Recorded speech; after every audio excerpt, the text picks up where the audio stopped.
normally planned, this 22nd of February.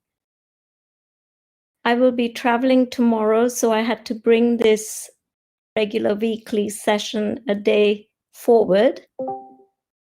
And we are talking about weekly gems from the Vedic culture. And specifically, we've been looking at the area of personal growth last week. So just to kind of recap, last week we looked at personal growth as a phenomena that either is consciousness-led or ego-led. And if it is ego-led, then it becomes a vicious circle downwards and ceases to be personal growth. But if it is consciousness-led, then it becomes a virtuous circle upwards towards personal growth.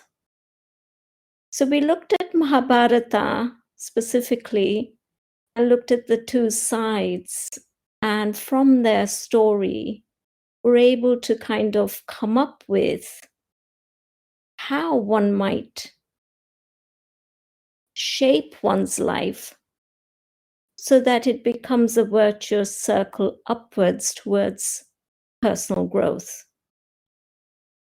Now, to summarize what we said last week, then I think if there could be a formula for personal growth, if I could write a formula, then it would be increase your dharmic patterns.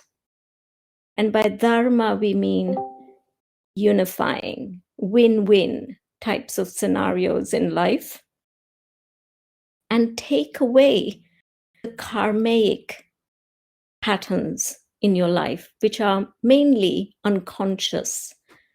So I'll have to define a little what karma really means in the way I see it. With everything, karma is at the root cause of everything that happens to us in our lives, and it's very unconscious. Karma is basically forgotten actions from our past, things that we did in the past which has an effect in our daily life today. It's like a root pattern that just does not want to leave us. Karma stops us from realizing our dreams. Karma is very much sort of a negative pattern. In karma, usually if you are doing karmic acts, how I see it is that you're not allowing the other side to win whilst winning yourself. So if you look at anything we do in our life, whether it's words, actions, deeds, thoughts, you will see that most of our actions are rooted in how can I win while somebody else loses? Because we are set up, our society has set us up to be very competitive, and greed tends to be at the root of everything we do, or fear. So we need to become very aware of what our intentions are when we act. Are we acting in a way that winning means grabbing something from somebody else? Remember last week we talked about how Mahabharata was, when you're winning a war, it's at the cost of somebody losing it. That's not a win-win situation. So there will be a karma accumulated in that scenario.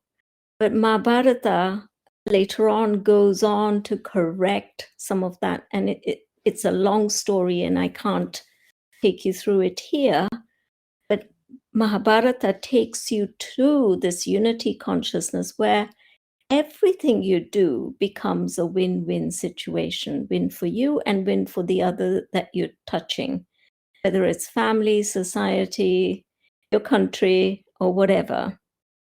So the formula is reduce the karmic pattern whilst increasing your dharmic pattern. That is the formula, I would say, is the formula for personal growth. So karma, how do you begin to remove your karma? That is the real art. Once you start seeking as you are, and you are here after last week's session, I'm assuming that you're all looking to have growth through this virtuous circle going upwards, and becoming more conscious, more aware of how you act, think, and do.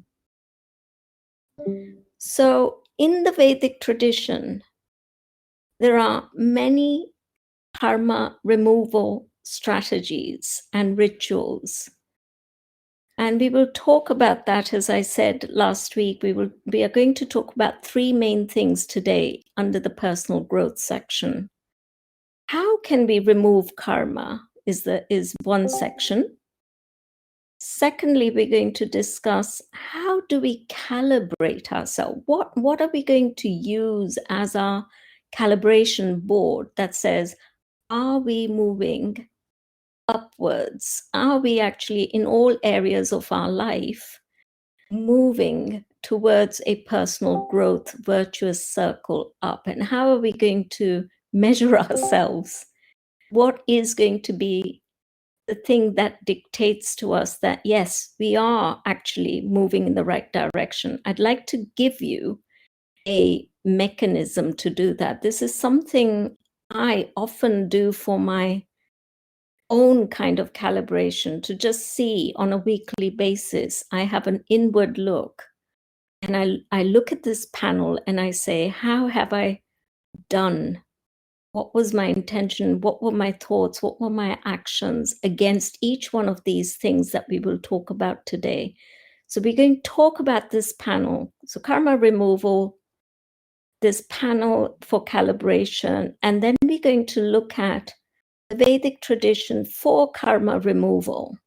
And specifically, we're going to look at deities, which are archetypes that help us in removing our karma, believe it or not.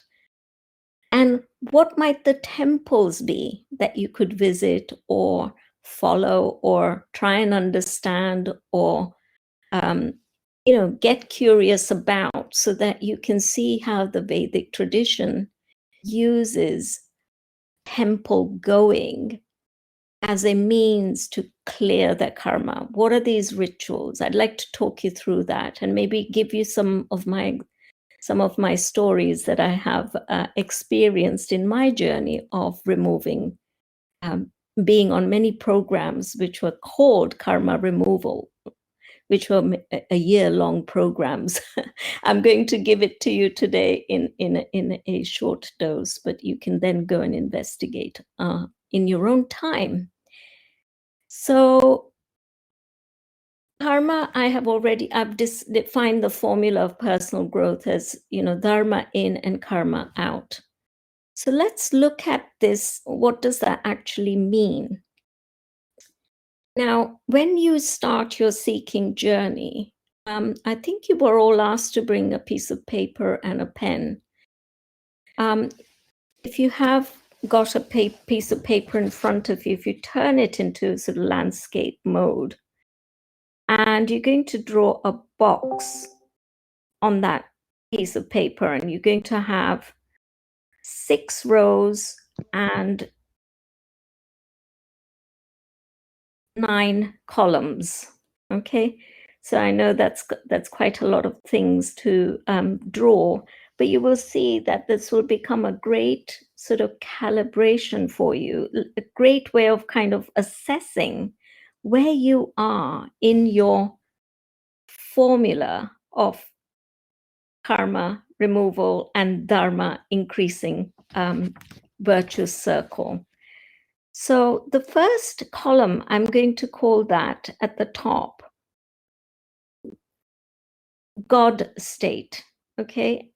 So at the top, it will say God, how realized are you in understanding what God or consciousness or whatever you want to call it, light, how aware are you of it? How conscious are you of that modality, what we call God? And of course, at the bottom end of that column will be self-doubt. So the top heading will say light or God or whatever you want to call it. And at the bottom, it will say self-doubt. Because the opposite of realizing the God self is a doubtful self, isn't it? So when we are starting at base zero, we have no idea of what God might be. It's just a doubt. You may even be an atheist. You may not have ever thought of God. Moving on from that doubt stage, you kind of, if you are beginning to go upwards towards your,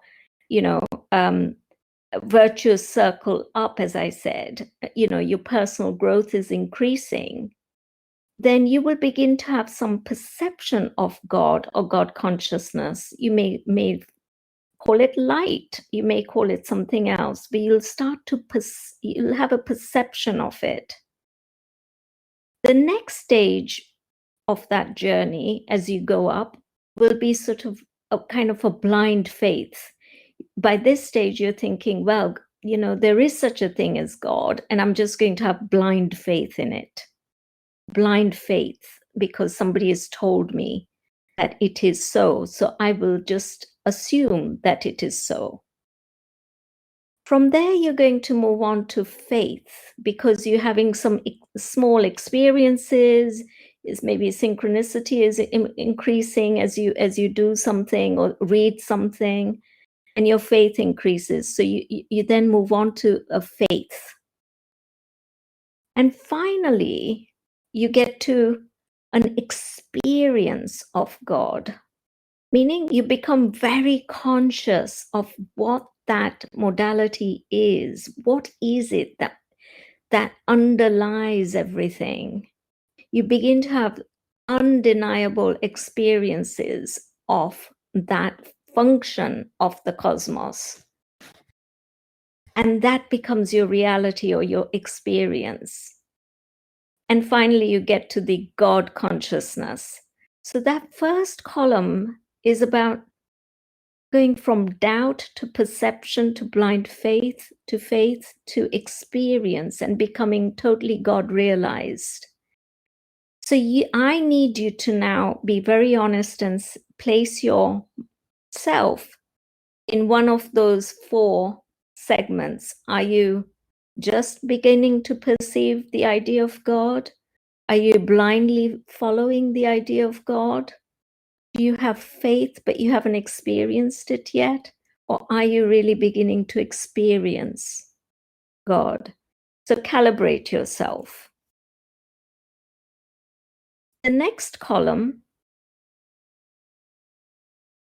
is basically going from the materials kind of consciousness, very body focused, like Duryodhan was. He was just the material world person. So that column is going to be called the space of self or space of God, okay, at the top. So are you materially focused? Are you very mind focused? Are you focused on the gaps in the mind because you're doing meditation? Or have you got to this no mind state where you're just flowing? Okay, so again, the four segments in this second column is, are you body focused, mind focused, gaps in the mind focus, so that meaning there are more gaps in your thoughts than not? Or are you completely mind focused, no mind focused? So there's no thoughts, you're just kind of flowing. So again, calibrate yourself. Where are you in that journey? The next column has 4 parts. At the bottom, you are very pro-death, so greed and fear focused. You're fearful of everything. Everything you do is about greed. I want to get that. I want to be that. I need this. I must have this. Or there's fear, I'm anxious, I'm worried, what will life throw at me, etc., etc. So the first block in that column is at the bottom. Are you greed and fear focused? And as you move up, you move to a wanting phase. You begin to want things rather than totally greed and fear focused. You become wanting. Next phase is needing. You only go for things that you need rather than having it through greed and fear or wanting. And the final phase is you're just being. You don't really need anything. You're just being and satisfied with what's given to you. So again, at the bottom is greed and fear. The next segment is wanting. Next segment is needing. And next segment is being. So where are you in that cycle, in that column? You may be a bit of everything, but be very honest and say, is predominantly my actions geared towards greed and fear? Or I only go for things that I want, because I'm competitive and comparing, or am I really, just going after things that I need now? Or am I just being, just trusting that things will come to me that need to come to me, and things that are not good for me are not part of my life? So that's the third column. The fourth column is emotion. So the bottom is you're always depressed, always down, always dark, unable to get out of bed, really just everything is just a weight upon your shoulders. As you move up, you oscillate between pain and pleasure. Some days are painful, some days are highly pleasurable, sort of like a bipolar type of a disorder. You're always oscillating. The third segment will be joy. You kind of have, you experience something more than pleasure, like a joy, something lights you up inside, and you feel these moments of joy. But again, they're fleeting. And finally, you get to this stage, which is bliss, which is always there, irrespective of what's going on outside. You're always oozing out happiness in the form of bliss. It's different to happiness. So where are you? Are you in a depressed state? Are you pain and pleasure oscillating? Are you moments of fleeting joy? Or are you always in this blissful stage? So that's kind of calibrating your emotions. Yes? The next column is about wealth. What kind of a consciousness do you have? At the bottom of the pile is poverty consciousness, meaning you feel like everything is owed to you in some sense, that you feel poor, you feel you're unable to attract wealth. You feel incapable of attracting wealth. Wealth happens to somebody else, not to you. Next rung up is money comes and money goes. Money comes and money goes. It's like comes in one hand, goes with the other. Comes in one hand, goes with the other. Then as you progress, there's always enough money to do what you need to do. You don't have access, unconscious wealth where it would just consume you and make you more ego-led. You just have enough. And then the final stage is everything is abundance. Money is not important now. You can just see life as being abundant. abundance is just naturally there for you to grab when you need, and it's there for you to cherry pick. So again, where are you in these four, four measures? The sixth column is about completion. Are you at the bottom of the pile is, are you inauthentic? Are you very unreal to yourself and to others? Next rung up will be, you're kind of becoming a little integrated. You're getting more authentic. The next rung up will be, once you become authentic, you'll become responsible. You will be, the keyword responsibility comes into your head. And when you've got to the final rung, you will begin to enrich, meaning you will help others to complete with themselves, and whatever they need, you will become the bearer of what they need. So that's the sixth column. Calibrate yourself. Where are you on that? Now, the Vedic culture has this idea of gunas, okay? Everything in nature is made up of three gunas. At the bottom of the ladder there is tamasic. Tamasic is a very dark energy, dark, very dense, very materialistic way of living, tamasic.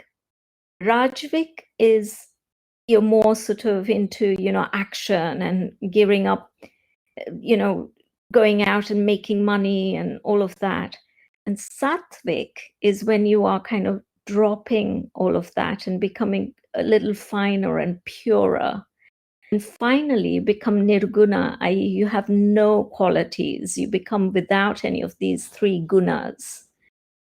So again, if those words may not mean anything to you, but if you are of the Vedic tradition, you will know, is your food tamasic? Is your thinking tamasic? Or is your food sattvic and your living tamasic? Calibrate yourself. Tamasic means, you have a lot of alcohol, a lot of drugs, a lot of, very heavy food, etc., etc. Sattvic is very pure, and you look after yourself.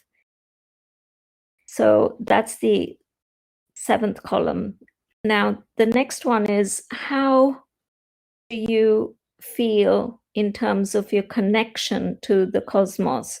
Do you feel yourself as unique, like you are just on your own and completely unique and not connected to anybody at the bottom of the rung there? Are you an individual? Is the next rung? Are you sort of, you're individual, but you connect with some people, but not all? Then the next rung up is collective. You care about groups of people, as long as they are a bit like you. If they're not like you, then you're not interested. And then the final state is that you're totally united, no matter where they're from. People are people, and you will embrace them, whoever they are. So unity consciousness. So again, calibrate yourself there. And the final column is about anti-life and pro-life. The bottom is, are you violent? Are you always aggressive and angry and, fierce and ready to pick up weapons and ready to damage another life? Next segment up would be, you're only worried about your own safety. You're not worried about anything else. Next rung up would be group safety. You will look after certain groups, but not others. And the final rung is, you're totally nonviolent. All life is, very sacred to you. So you can see that this is like a panel where you can begin to say, well, if you're really concerned about, becoming aware of your personal growth, where are you in this journey of all these segments? Where do you place yourself, and what are you going to do in order to move yourself slowly, a step at a time, consciously, to climb up these rungs. And that is the seeking journey. That is the karma removal and dharma in progress, a progressive cycle that you can refer to that says, in each one of these columns, my job is to move myself up, to continuously, on a weekly basis, on a daily basis, go inwards and think, have I done enough to remove, to take a conscious action to move myself out of the vicious circle that takes me down, and I'm heading consciously upwards towards my self-realization, my God realization, my light realization, becoming a better and better version of myself. That is the journey of personal growth. So I hope that made sense as to how you would calibrate yourself. There is no bad or good. We're all on a journey. We're all heading the same way eventually. If we have enough knocks in our life, like Duryodhan did, he will eventually move towards an upward circle. We're all here to taste and to experience this unity consciousness, because without it, we are just lost. We're aching for something. We don't know what we're aching for, but it is that we're aching for. So that's what I wanted to kind of give you as a method of calibration. Now let's look at some of the Vedic tools to help you remove your unconscious karma. Karma comes to you with your DNA. Before you were born, you came with some karma from previous lives, if you believe in that. But even if you don't believe in previous lives, we're not all equal. We arrive in different environments as a child, as a, you may take birth in a very poor family or a very rich family in a different country. How does that all happen? There is this concept of karma, which says it defines our cause, all the causes that we came from, the things that we did in our past, our intentions, our actions, our work, our deed, has an effect in our life today. Okay, so we may not be conscious of how we got where we got to, but we know that there is some pain, something that just continuously happens in our life, and we just can't get out of it. It's just like on Groundhog Day, like a hamster wheel. Everything is just the same, repeated patterns. Now that is karma. The great good news is that you can break out of it. You can become conscious that you are on this circle, this hamster wheel.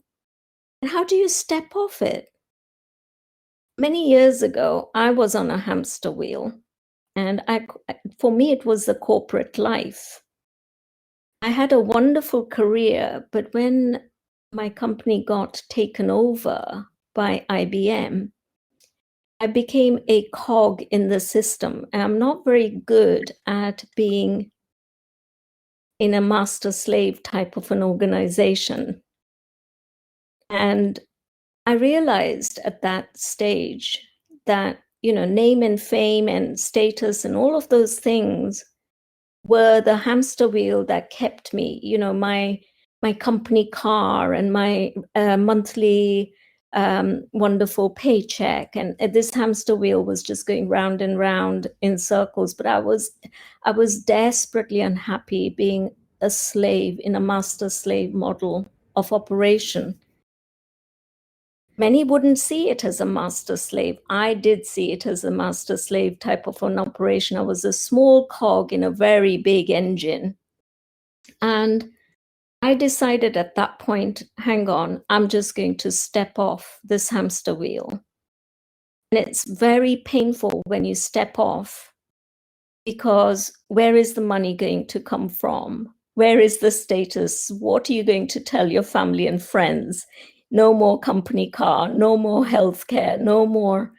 So it's a big assault, but to break that pattern, you must do something bold.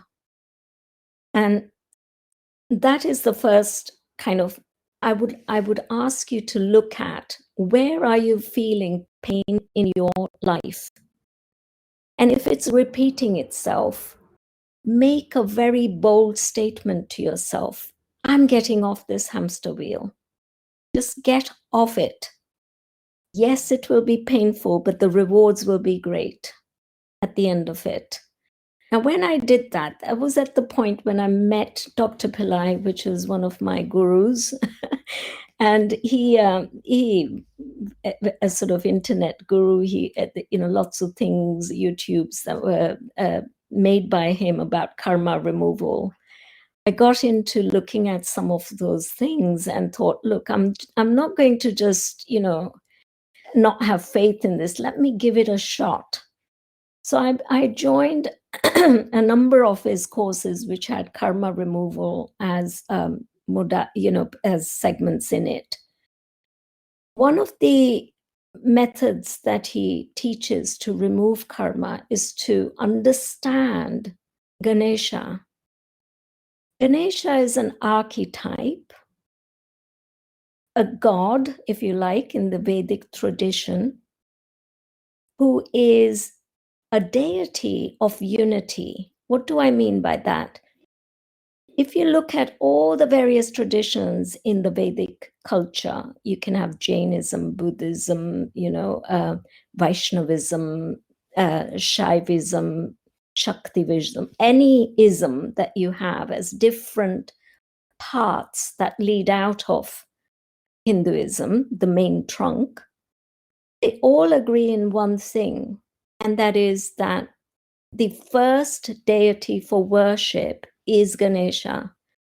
So Ganesha is a worldwide kind of a deity. He is the archangel of all angels, if you would want to refer to him as that. He is basically, his stories are elaborate, and I'm going to tell you one story quickly here to kind of give you an introduction to him. He has a father and mother, the Lord of the universe, Shiva, and Parvati, his mother, the goddess of the universe. In fact, all of us can say that they are our ultimate parents, Shiva and Parvati. You can give them other names if you wish, but that's what the Vedic tradition calls the ultimate father and mother is Shiva and Parvati. They have a son called Ganesha, the elephant-headed deity. He acquires his elephant head through a story which I'm not going to elaborate here, but it basically means that his ego is taken away and he gets a head of an elephant through an elaborate story. But he is basically the son of Shiva and Parvati, and he also has a brother called Murugan or Kartike. So there are two brothers. Now, there is a game being played by Shiva and Parvati one day. They have a mango and they say, they do a little challenge and they say, anybody that can go round the universe and come back, whoever comes back first will get this mango. Now, mango, if any of you have eaten an Indian mango, an Alfonso mango, it is the most prized fruit, not just fruit, anything you can ingest. We die all year round to have a taste of our first mango. It's the best sweet you can give to a child. So Ganesha and Kartike, being young, they like this challenge, and Ganesha and has his own vehicle. The Vamana, it's called. It's a vehicle that he uses as a transportation. It's a mouse, and Kartikeya has a peacock. And without thinking, Kartikeya just gets on his peacock and he's off. He's taken off to go around the universe and come back. And Ganesha, being the brightest, he's very, very, very intelligent. In fact, we believe he is intelligence. He thinks, hang on, my father and mother are my universe. So he goes around mother and father, and then he sits at their feet and just waits.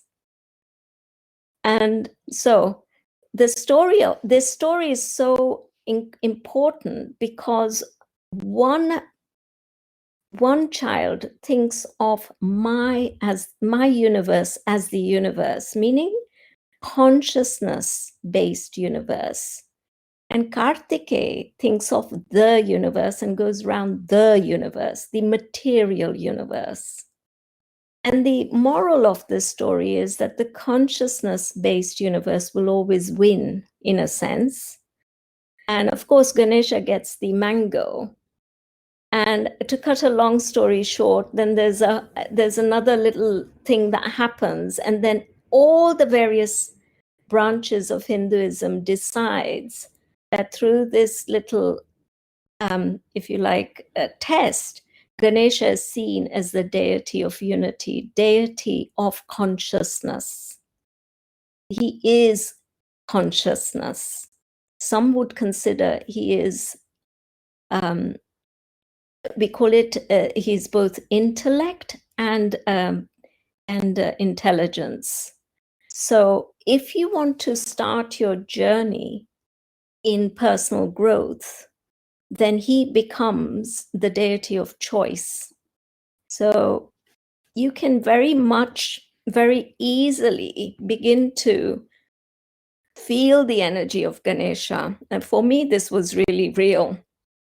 I started to do certain mantras of Ganesha. His simple mantra is Om Gam Ganeshaya Namaha. As soon as you say Gam, which is the seed sound, the cosmos is set up in such a way that he has to be present in your consciousness. Okay? Now, whether you believe this or not, for me, it's become my reality. For some, it may be a perception. For some, it's blind faith. For some, it's faith. For me, it's reality because I've tested this many, many times. I start my day with Ganesha in my mind. And everything I do that is a beginning of a journey of anything, I will invoke him in my consciousness. He basically represents prosperity, learning, and removing of obstacles for me. So Ganesha is an karma removal strategy for the Vedic tradition. And you have to try it, because if you try it, the only way to do it is to try it. If you've got an obstacle, obstacle is what? Obstacle is a karmic pattern, something that just repeatedly happens, that you can't become free with. You are locked in this situation you can't get out of. Invoke Ganesha by just saying Gum, Gum, Gum, and visualize him. There's many pictures on the internet. Of course, everybody knows what Ganesha looks like. And just try. It is very easy to please, very easy to invoke. Now, Dr. Pillai talks about him in the sense that he is like an infrared remote control device. Okay, so once you have acquired him in your hands, it's like you can, turn a TV on. with an infrared device, he's a bit like that. He begins to work with you to clear things, but you have to work with his energy. Now, I did mention yesterday that I would talk about temples that I've visited that have given me this intense cleansing effect with karma. Siddhivinayak Temple in Mumbai is one such temple, which was one of the first Ganesha temples that I started visiting about 12 years ago. And now, if I'm ever in Mumbai, the first thing I will do is go to Ganesha's temple and take his blessings. His day is Tuesdays, and his moons, which we'll get into more maybe later, is the fourth moon, waxing or waning, and the 14th moon.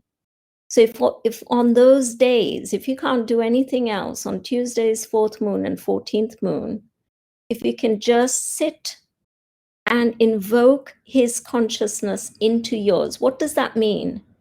It means think of Ganesha, think of his stories, maybe read one or two of his stories from the Vedic culture, mull over it, and sit with it. Means your consciousness will begin to grow around the idea of him, and therefore he will become part of your consciousness. So Siddhivinayak was my first taste of Ganesha. And then since then, I've done the Astavinayaka temples in Maharashtra in India, which are 8 temples of Ganesha, which have their own legends and history. And if you get a taste for it, you'll begin to hear his stories and think how remarkable his stories are, and to actually physically go to these temples and receive that energy of that legend and that history into your consciousness is a remarkable thing to do.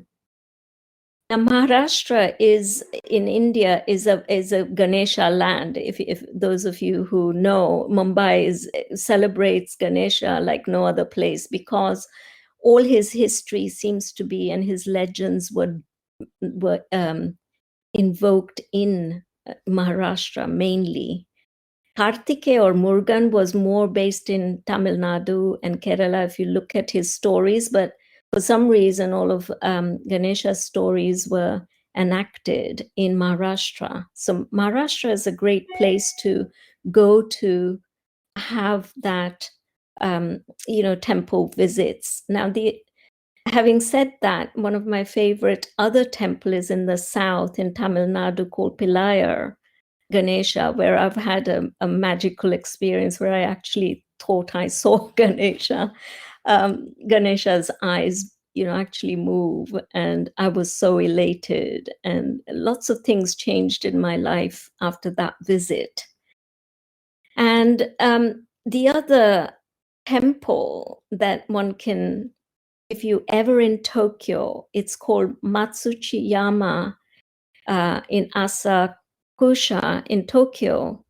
There is a temple of Ganesha. Now, you wouldn't believe that Ganesha is worshipped in Tokyo, but he is very much worshipped in Japan, all over Japan. Buddhism kind of looked at deity worship as something negative, but I have seen firsthand all over Japan, Ganesha is very much worshipped. But my favorite temple is this one in Tokyo, in Asakusa, Matsuchiyama Temple. And I've had a remarkable experience there where I was guided to go to that temple.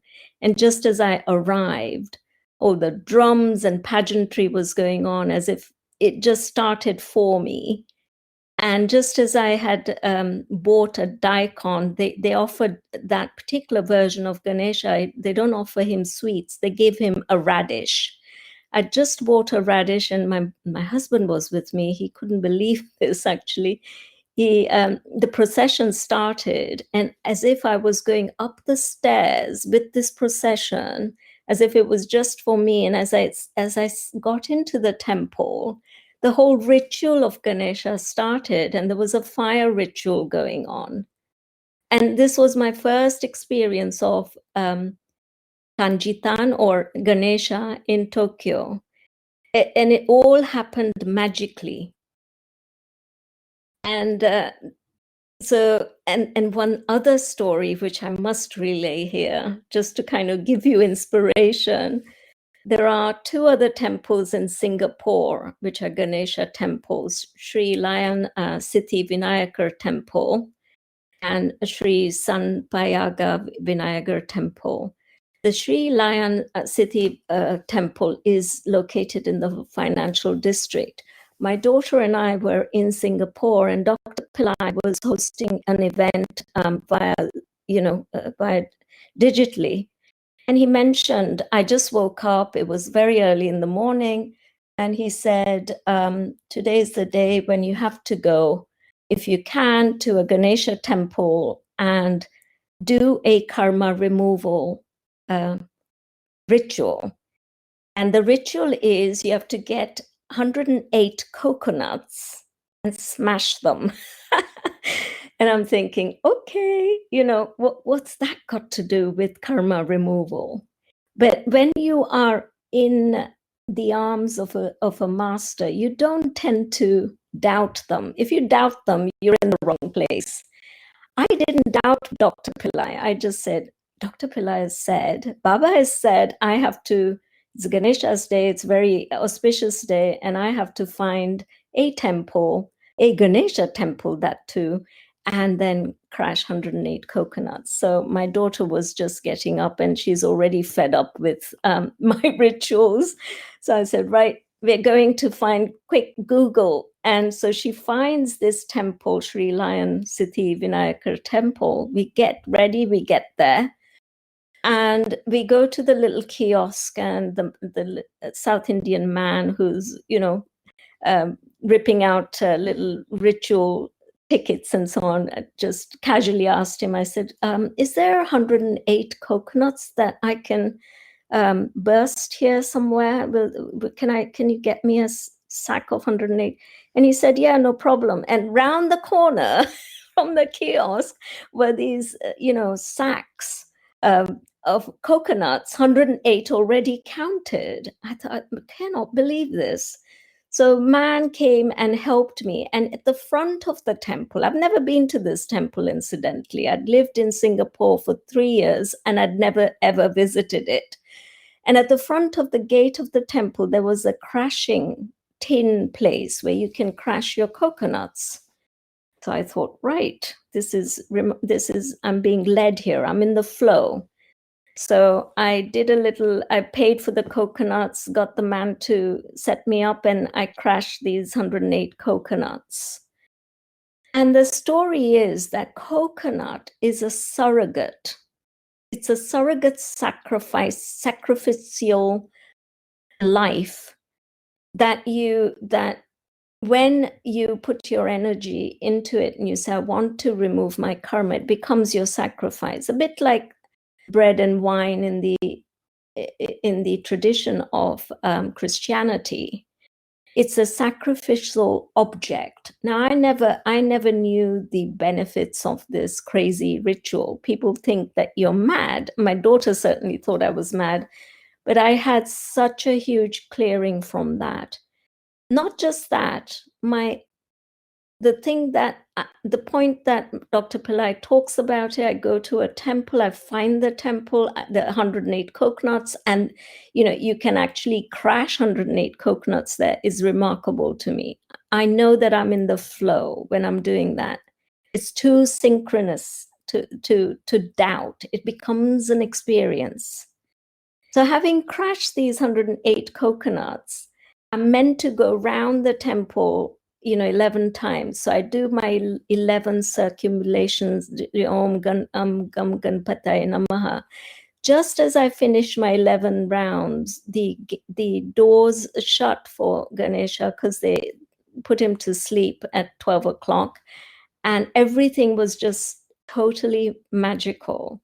So what I'm saying is the divine talks to you in these wonderful ways to make your doubts become your experiences. Basically, you move up from perception to blind faith to absolute reality. I had no doubt that I was being guided then. And then when I went back and researched this particular temple, this temple had experiences of Ganesha drinking milk, and it was just one of these mind-blowing temples that people sought to go to from around the world because they've experienced clearings that happen there. So do not underestimate the Vedic tradition, deities, and temples. Temples are basically architecturally designed to raise your Kundalini. Okay. So I've had firsthand experiences of this, and please, please, please, I've given you a number of temples here. Look up temples, and if you are at any one of these, please make sure that you go. They are just remarkable places. And then the last karma removal Vedic ritual that I can give you, or idea I can give you, is that there is this story of churning of the oceans in the Vedic tradition, where the goodies and the baddies are churning, doing a tug of war to win the pot of amrita, meaning nectar. Okay. And it's a long story, you can look it up, but eventually good things are churned out the ocean, but also bad things are churned out of the ocean. This is a Vedic a master kind of tale that's told to youngsters. Everybody knows about it. So when things are churned out of the ocean of potentiality, not only do you have good things coming out like Lakshmi, meaning wealth, but you also have poisons coming out. Poisons are what? Karmic taints, in a sense. And when the poisons come out, there's nowhere to go. So everybody's, this radioactive stuff is engulfing everybody. And they're crying out, where are we going to go for help? And the only lord that could swallow that poison was Shiva. And Shiva takes it upon himself to take that poison, take that karma. And basically he gets a blue throat from having drunk that poison, meaning he is the lord of removing your karma, the Adam's apple, as we call it, where karma is held in our throat. And so if you want karma removal, then again, a tradition of reciting the mantra for Shiva, which is, again, if you're from Dr. Pillai's thinking, it's called Tiranilakantam. Tiranilakantam, Tiranilakantam. You visualize blue light in your throat, and you keep reciting this mantra.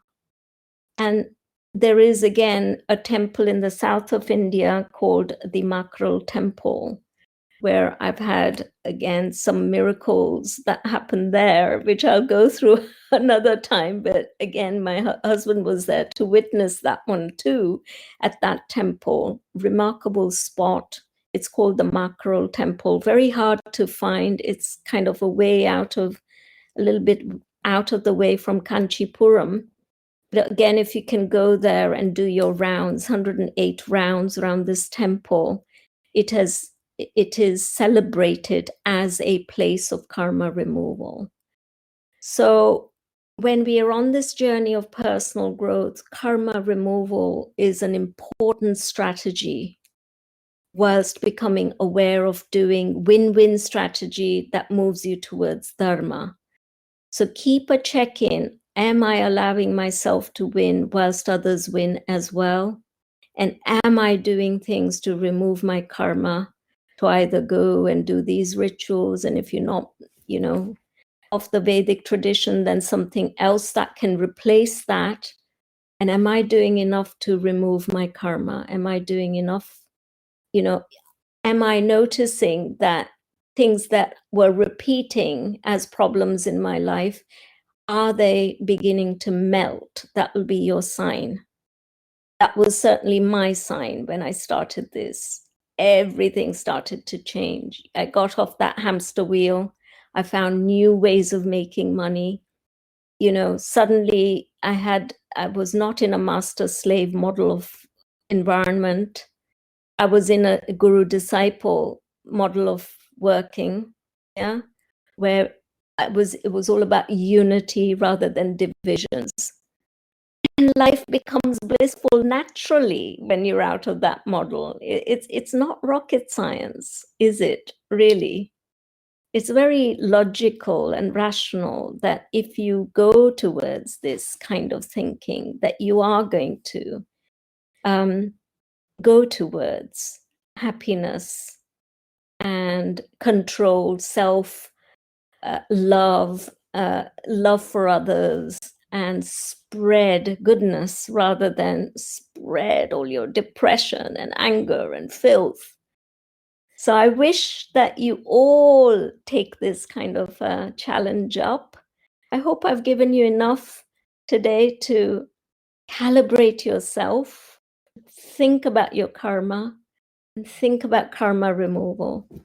So with that, I'm going to open up the line, and I believe today you're able to talk to me directly if you unmute yourself and ask your question, or you can, as you have been doing in the past, post them in the events question section, and I'll see if I can read it. So thank you for listening, and I'm here to take some questions, and I hope I can answer them for you.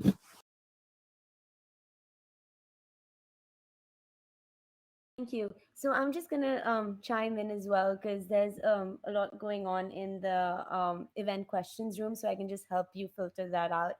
And thank you for this session. It was absolutely lovely. Um, so So the first first, question is someone be today in a stage and after 1 week, one stage back?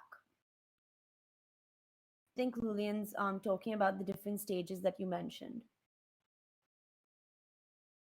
sorry, I didn't understand the question. Would you repeat it, please? Yes.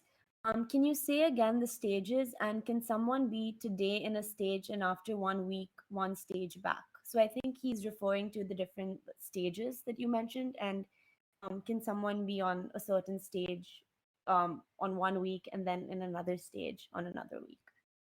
Right. So you know what?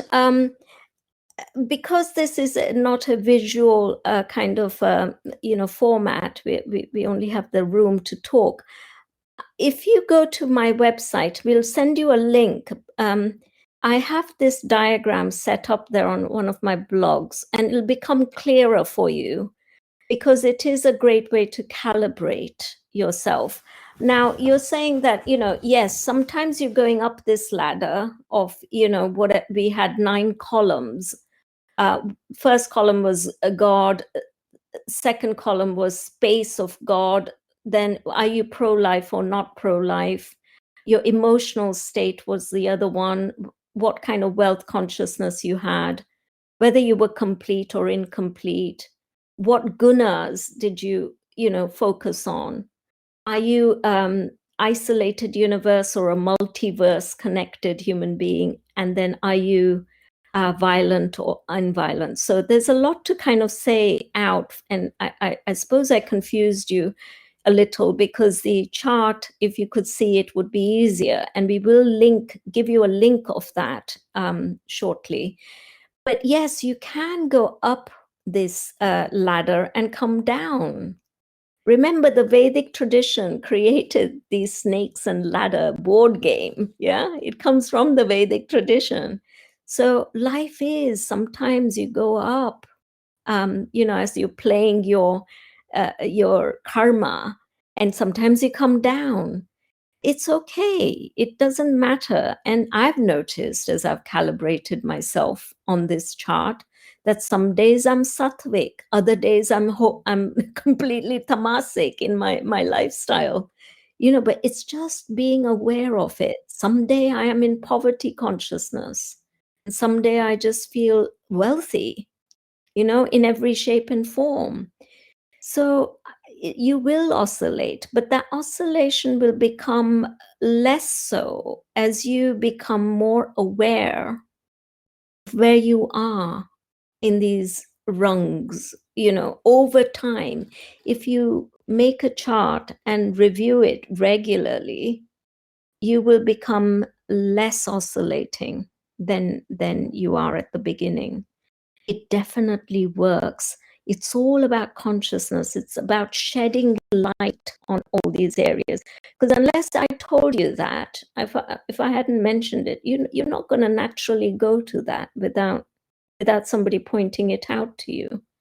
So it's shedding light on these things is so important.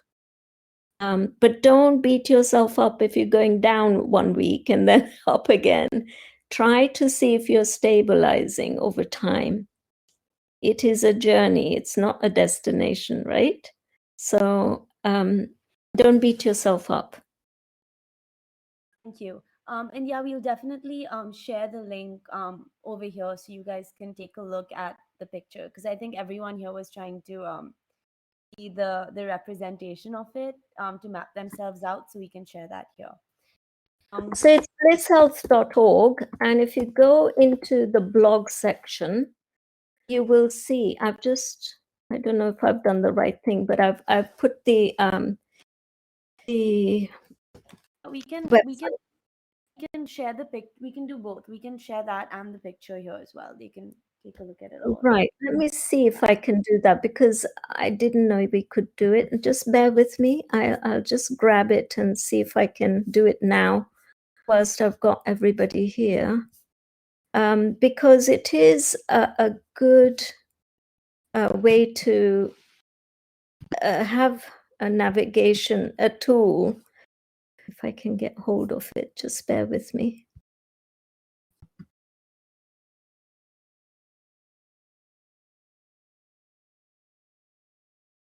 It's not gonna work for me right now because I can help, I can sort of speak to you after and then share it here for them. yes. I'll take any other questions if you have, whilst I see if I can link up to it. So the second question is about the sacredness of all life and non-violence. If all is alive and conscious, is even bacteria, virus, even stones and dust, what is to be non-violent towards these? Okay, that's a good question, isn't it? Very good question. It's about, as I see it, if you are balanced within you, the microbes and the microorganisms, as a naturopath, I can tell you that everything that is bad in your, unhealthy in your life, whether it's a food pattern, a thought pattern, whatever it is, it has a microbe associated with it. Even your thoughts have a microbe. Would you believe that? So when you come to balance, I've just posted the link to that. I've got it now. Sorry, you can see that chart. So everything, as a naturopath, my thesis was on microbes when I was doing naturopathy. And I learned so much from that thesis that even thoughts have a correlated microbe that just flourishes in you. Let's say if you have negative thought, okay, that negative thought has its associated microbe, a pathogen. We call it a pathogen. It could be a bacteria, it could be a virus, it could be a parasite. Now, those parasites and microbes then create hell in you. They will either create anger in you, or lust in you, or horrid feelings in you, and create this sort of itch inside you to do something that is not good. Okay. Now, when you bring yourself to immunity, a balance, then those microbes naturally disappear. They're cosmically given to us to take out the bad and bring in the good. They're not really an enemy as we see it. We are our own enemies. Okay, we project those microbes into us, into our lives. Now, this is going to take a leap of faith, I know, because you're going to then move on to COVID and all these other things. I'm telling you right now, if your immunity is balanced, if you're not doing a tamasic lifestyle, if you are keeping your thoughts under control, your intentions under control, you're always thinking win-win, you will only have win-win microbes in you, what we call good bacteria. Okay, there's a whole story, whole research area of how the gut microbiome is affected by it. Has its own thoughts and it has its own brain function. I mean, this is a whole area of science. The way I look at it is, when you come into a win-win scenario in your own being, microbes become irrelevant. They become your friends rather than foes. And if you have them in your life, it's a direct indication, I would like to say, that something you have not attended to is causing it to be in your life. We are responsible for everything good that happens in our life. But equally, we are responsible for everything bad that happens in our life. Our Creator has created us with so much love and given us so much freedom. You can go upwards or you can go downwards. It's your choice. And that's why we're talking about personal growth, because we want to go upwards. I want us to all be liberated from COVID and everything else that's negative. And the only way I know is to become more conscious. Thank you. The next question is, does Vedic tradition view gods and goddesses as separate entities or as attributes of a unified one? If it's just quality attribute, how does one avoid being too attached, limited, or focused on one or few attributes instead of the unified, indivisible one? In Western faiths, idolatry is to get too attached, focused on an attribute versus clinging to the fullness of the attribute. Or is there a similar concept of idolatry in Hinduism? Okay, so I see Shiva and Shakti, okay, the ultimate kind of lords and goddess of the universe. As it denses up, it creates these deities. Deities are only there to help us. Okay, so they are there. Like, let's take an example.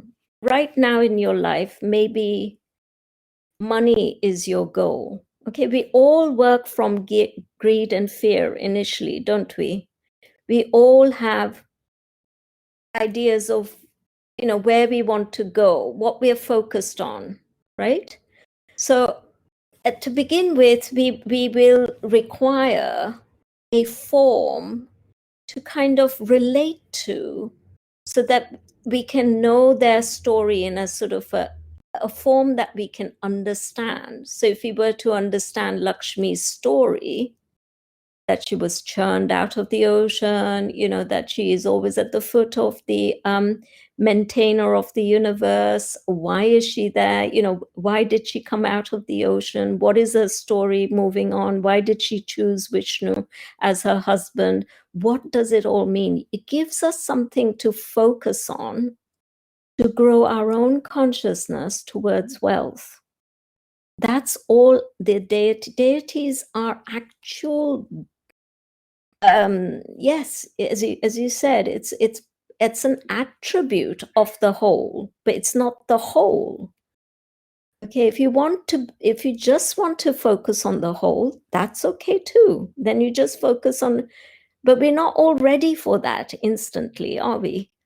There may be a reason to destroy something, negativity in our lives. Well, Lakshmi is not going to help you with that. You need to relate to Durga or Kali or Kartike or, another deity.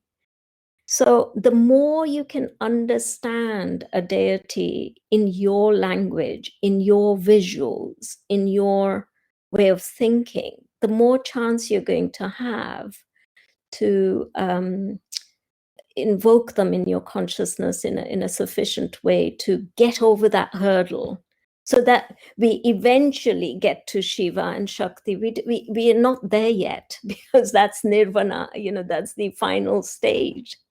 But until then, we're going to need the help, somebody to hold our hand, take us out of situations that we find ourselves in. And deities absolutely exist 100% in my head. I have no doubt. That doubt has gone in my head, because they work for me. And it may not work for everybody else. Doesn't matter. Then find something else that works for you equally. It's not important. But for me, it's very real. So on a Friday, I worship Lakshmi and I become conscious of all her attributes.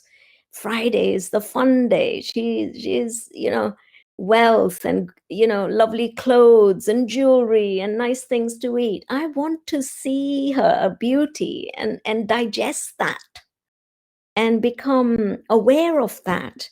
Because what is the ultimate thing that we can visualize as being wealthy? Wealth. That is Lakshmi. Okay. Now, without that idea, if I'm just sitting blankly without a deity form, it's going to be bloody hard for me anyhow. So I hope that answers that. Thank you. I just like to add that whenever I think about the deities as well, I like to think of how there's so many multiple facets of the divine.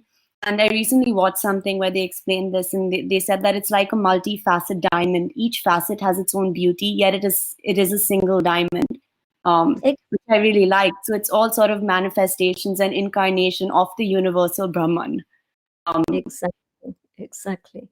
And you know what? There are millions of deities. When we graduate from life, from this third plane, 3D version of reality that we live in, some of us may choose that we want to take a light body and then come and help individuals, right? So we will take a divine form, i.e., we won't have a body, but we will have a light form. And what is a light form? A light form is nothing but a deity. So in the Christian tradition, you'd call it an angel or something else. It's just a form without a body that has chosen to do a certain task in the universe. Simple as that.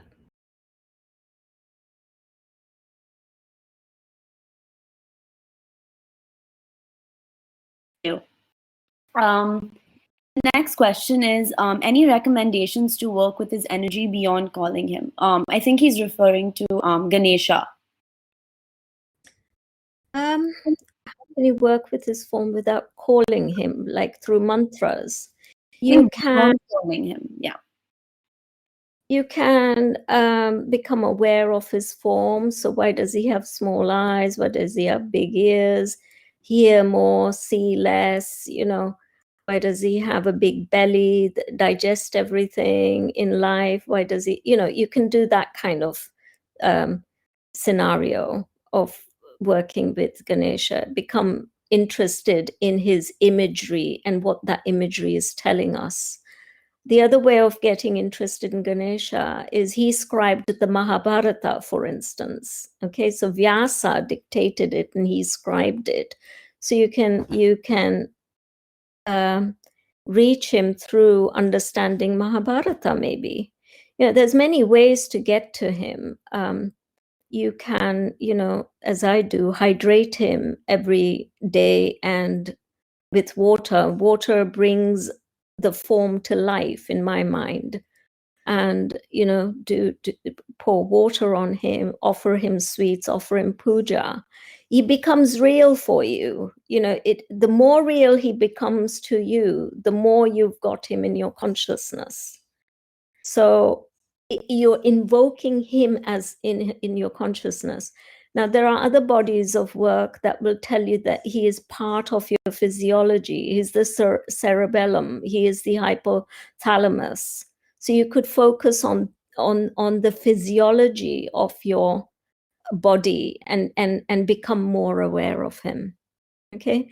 So each deity of the Hindu tradition has a physiological part in your body, right? So Rama is the right brain, Krishna is your left brain, etc., etc. I mean, there's so much depth in this culture that it's like an ocean. You can keep going as to how you want to engage with a deity and how far you want to take it. Cosmically, it's true, and at the atomic level, it's also true.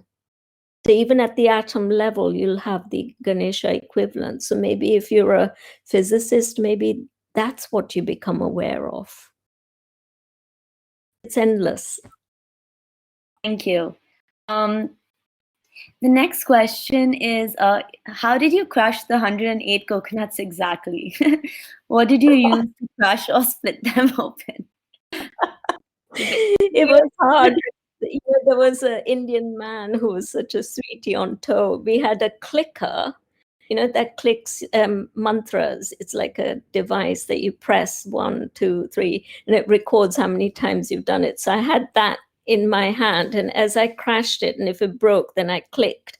And if it didn't break, this lovely chap who was standing there would grab it from the container, and I had to engage more fiercely to break the karma.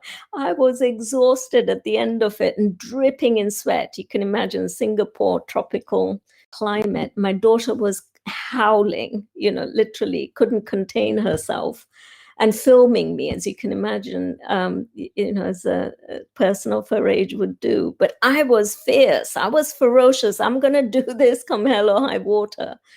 And each and every one of them did break. So I can claim that I've crashed 108 coconuts.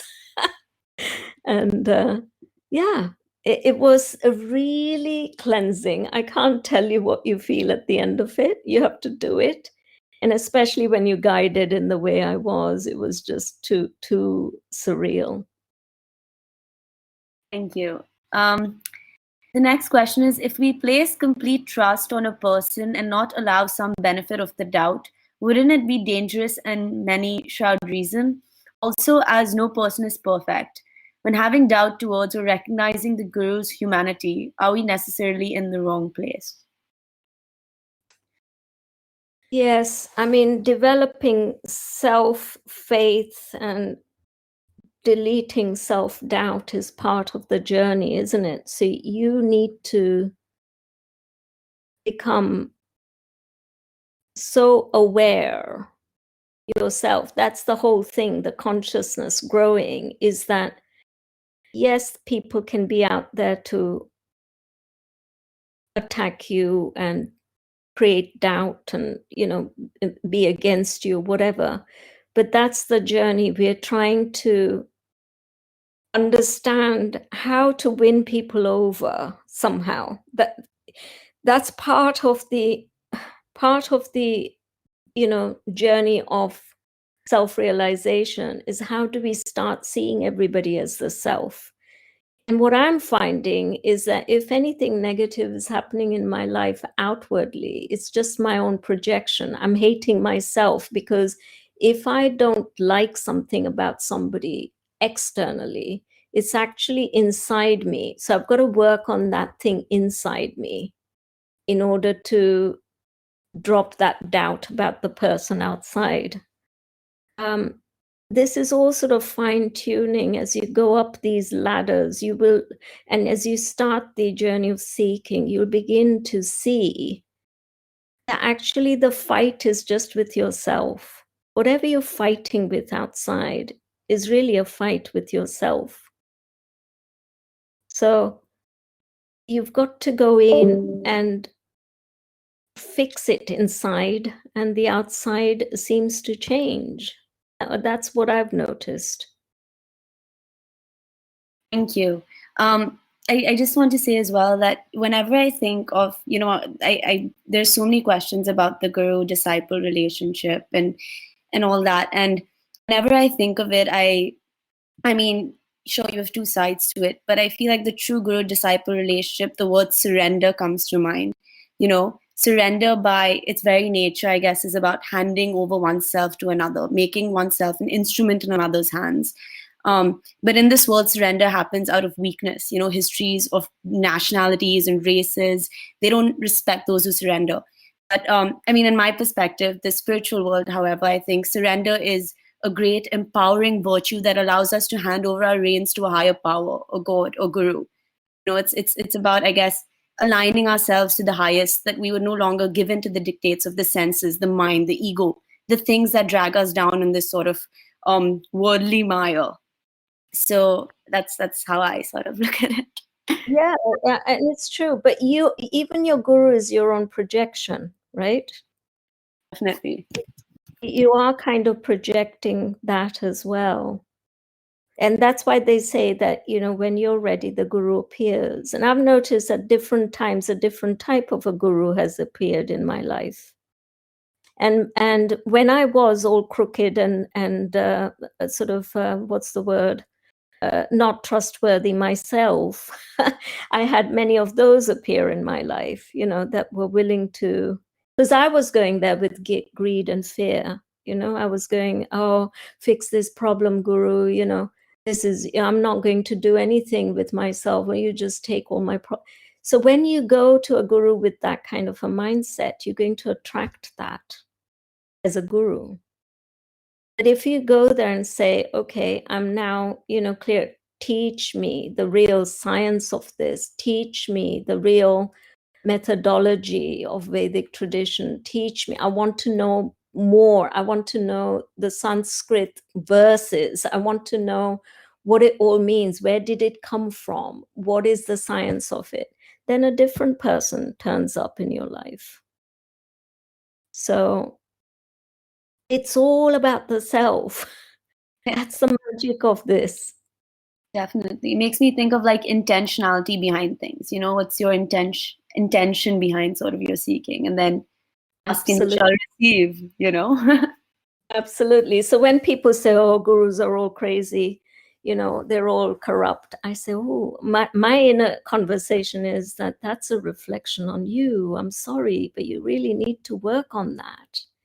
And when you've cleared it, the magical person will turn up, because there is as much magic in the world as there is disgust in the world. Why are you attracting disgust in your world? Is the real question, isn't it?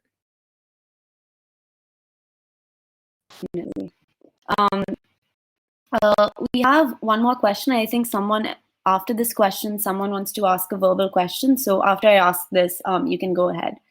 The question is, so the first one is, could you leave the names of the temples on a list or an Excel sheet? Yeah, I could speak to her after this and share it with you guys. And is eating non-veg bad? According to the scriptures, it definitely is tamasic food. But if we step back and drop everything for a second, is it fine to eat it? I can't simply quit it for a reason, since everything is adulterated to some extent, and doing so would be compromising with one's own health. I would like to know your views on this one specifically.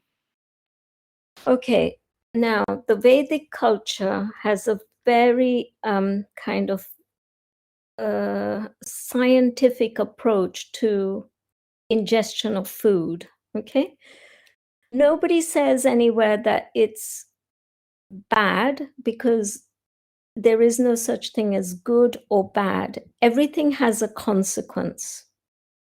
So if you look at meat eating, unfortunately, it is tamasic.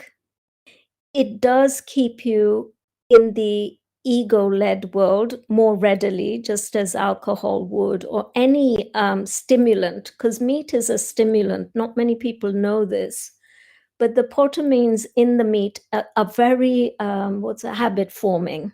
Okay. So if you eat meat and notice how you feel, and eat, just meat for a week and notice how you feel, and just eat a vegetarian diet and see how you feel.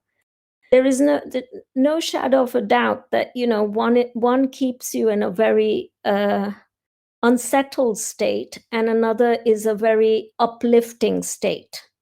So it's noticing that matters. So if you're on this trajectory of wanting to go upwards, then my thing to you is, do not eat meat.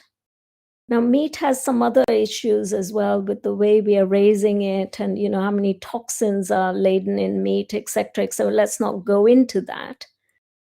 But for me, as a Vedic practitioner, I would definitely would not, want to. I feel that it's the foundation of so many things. Meat eating has created, if you do your research, and the number of forests we are burning down to create, grazing lands, etc., has so much to do with what's going on, climate change wise, sustainability wise, all the greats of our lives, whether it was Einstein or Leonardo da Vinci, they all were vegetarians and came up with the idea that meat eating is not sustainable, not good for health eventually. And they all moved towards a pro-life version of agriculture, which is the base level, capturing the sunlight and ingesting that. It must be the best way forward for everybody, self, planet, and everybody else. So I'm not going to sit here and say meat eating is okay, because I don't believe it is for in the long run. And so I would ask you to consider, it's going to be hard because it's very habit forming. So to take yourself, weaning yourself off it, it's like weaning yourself off coffee, or weaning yourself off, chocolates, or weaning yourself off cigarettes, because it's a stimulant. Thank you. I think we're going to take one more question. Ash wants to ask his. Yeah, Ash, you can go ahead and go for it. It's she or her is what I go by. So, once first, I just want to say thank you so much. This has been so informative and so helpful, and was so synchronistic. It hit me like a ton of bricks.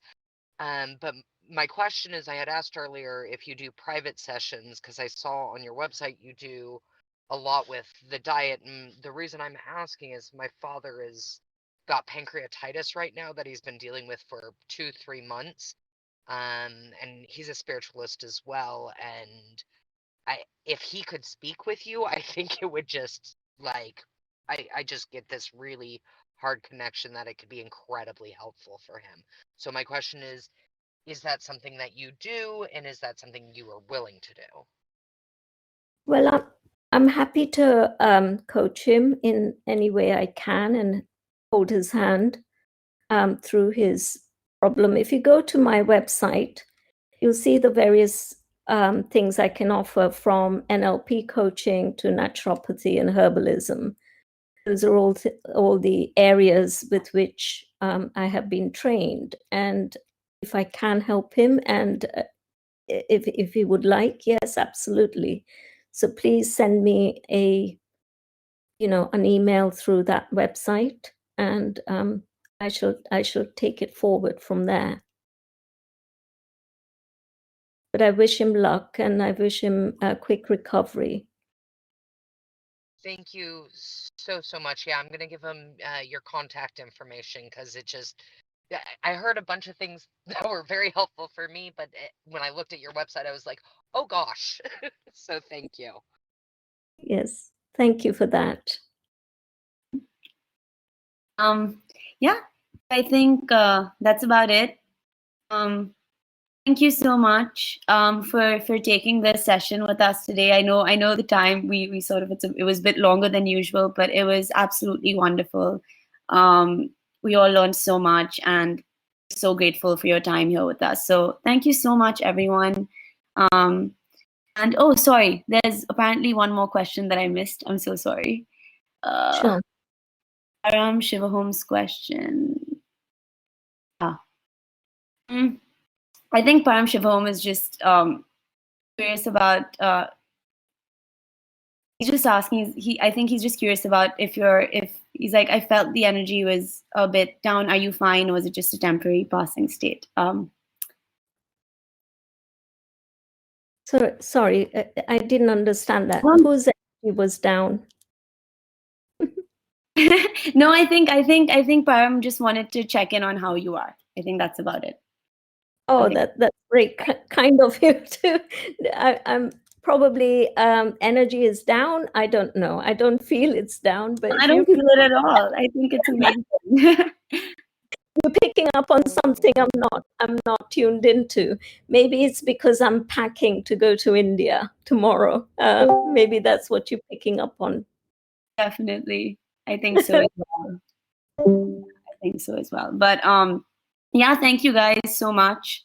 Yeah, that's about it for today. Hope you guys have a lovely night, day, wherever you all are. Thanks. Thank you so much. Anand. This wonderful, wonderful session. Thank you everybody for being here. Bye-bye. Bye.